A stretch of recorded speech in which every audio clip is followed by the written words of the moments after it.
Hello, my name is Sarah Burkett. I'm the High School Science Program Specialist. This week, Dr. Megan Ehlers from Sarasota High and myself have been working on a remote learning plan as part of the Instructional Continuity for Academic Needs, also known as ICAN, to support our science teachers during this extraordinary time. First and foremost, we would like to thank all of you for the work you do to help our students succeed. Every student, every day. With that being said, as we progress through this difficult time, please remember these two words, grace and compassion. We're all facing challenges during this time, our students included. Students may be watching younger siblings, concerned about where their next meal is coming from, or even their family's ability to make a house payment. So when grading and communicating with students, please maintain a level of grace and compassion. After all, Governor DeSantis has said that there will be no state test this year, and we are anticipating that all teachers and students will be returning to school on April 15th. During this time, the role of the teacher transitions to virtual interaction where purposeful student communication and active progress monitoring have never been more important. Virtual interaction provides the instructor with the opportunity to interact through a multitude of platforms, such as Microsoft OneNote, Office 365, Teams, Blackboard, and Zoom, just to name a few. During these virtual interactions, we encourage teachers to go over their learning intentions, lesson instructions, or collaborative projects. This is also an opportunity for instructors to reiterate their virtual office hours and desired form of communication for support. Purposeful student communication can be achieved through email, Blackboard, Remind, and other third-party apps such as Google Voice. Please do not, under any circumstances, give students your personal cell phone number and use that as a means of communication. Once learning intentions and lesson instructions have been communicated, you will need to check that each student is actively making progress on their assigned weekly tasks using your preferred platform, whether that be Apex, Blackboard, Teams, or any other. If you're in need of technical support during this time, you can either call the help desk, send them an email at help@sarasotacountyschools.net, or visit them on the website, help.sarasotacountyschools.net. As we look at the week ahead, we thought it best to establish a few goals to set the stage for remote learning. The goal for week 1 is all about communication. Instructors will want to establish contact with students, introduce students to the preferred platform, whether it be Apex, Blackboard, Teams, etc., determine student access to said platform, and instruct students on how you wish for them to interact on the platform. The goal for day 1 is to establish contact with students. Remember to communicate with grace and compassion as you let your students know your distance learning plan, office hours, and preferred method of communication. In turn, instructors should also request students' preferred phone number and email address, internet capabilities for distance learning, and inquire on students' remote learning plan.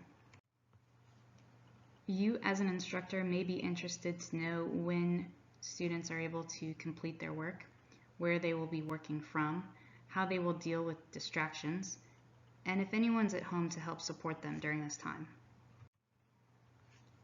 If you already have an established method of communication with students and would like to continue using that as opposed to email, please feel free to do so. The goal for day 2 is to introduce students to the preferred platform you'll be using for remote learning.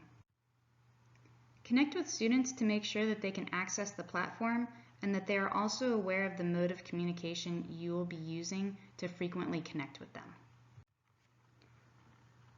Office hours can be your typical school day or flexible, but they do need to be consistent. You can choose to have office hours between 7:15 and 2:45, or break it up from 7:30 to 10:30 and then again from 2:30 to 5:30. The choice is yours, but they should be consistent. Remember that your office hours may not be conducive for your students. Again, please have grace and compassion. The goal for day 3 is to have students complete a task using the platform of your choosing. If you're using Blackboard, you may have students access an announcement, respond to a discussion post, perform a task, or complete an assignment. If you're using the Apex platform, we encourage you to have students log into Apex and watch the tutorial video, Getting Started as a Student, then send you a message. Detailed instructions for students are available on the remote learning plan. During this time, please remember to place our relationships before rigor, grace before grades, patience before programs, and love before lessons. As previously stated, we are planning for staff and students to return to schools on April 15th. Therefore, we are only focusing on content up to April 15th. As a district, we have identified Apex to be the preferred method of delivery for distance learning. Unfortunately, not all courses are available in Apex. For those courses, teachers will need to develop their own content. Dr. Ehlers and I worked together to develop sample lesson plans for anatomy and physiology and marine science. If you are currently using an online platform with your students, please use what you feel is best for you and your students. However, if you do not have an established online learning management system for your classroom, we recommend Apex be used. Per the remote learning plan, 25 minutes per day and 2 hours per week per class are being allotted for instructional time. Again, we stress the importance of grace and compassion during this time. We are currently working on assigning teachers to their respected Apex courses. Once this has been completed, passwords for instructors will be distributed. To access Apex, you will need to use apexvs.com. It is recommended that you use Google Chrome as a web browser. If a student is having issues accessing the platform, we recommend that you ask which browser they are using first and foremost. In the event that they are not using Chrome, again, it is recommended that that is the browser that they use.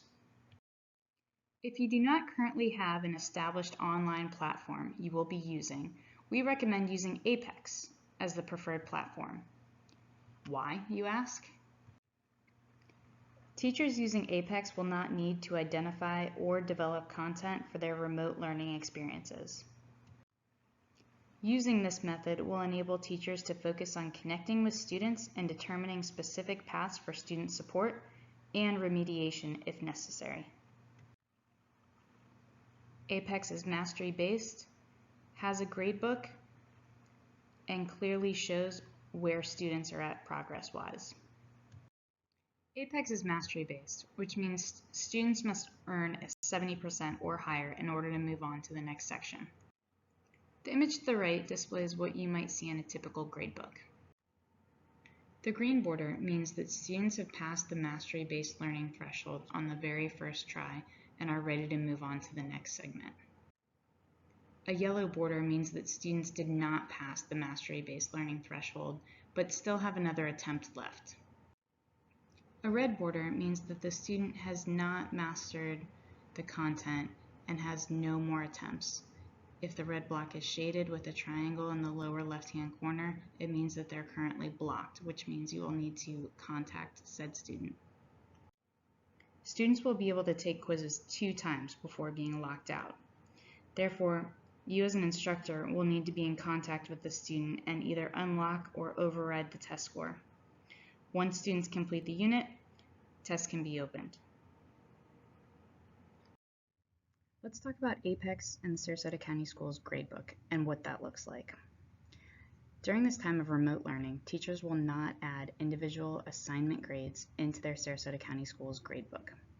For example, if students take notes or a quiz in Apex, you would not create a notes and a quiz section in your Sarasota County Schools gradebook and transfer that grade from Apex into the Sarasota County Schools gradebook. If you choose to send a video or other support material to enhance student learning, this also should not be entered into the Sarasota County Schools gradebook. When we discontinue remote learning, the final grade will be submitted to the Sarasota County Schools gradebook. We are currently working on assigning teachers to their respected APEX courses. Once this has been completed, passwords for instructors will be distributed. If you would like to learn more about the APEX platform, you can start watching some of the on-demand training videos that give a comprehensive overview of how to get started and working within the APEX platform. If I can be of any help, please reach out to me. I will have office hours Monday through Friday from 8 a.m. to 4 p.m. You can call me directly at 941-315-5965 or send me an email at sarah.burkett@sarasotacountyschools.net. And I'm also on Teams if you are too. We can connect there.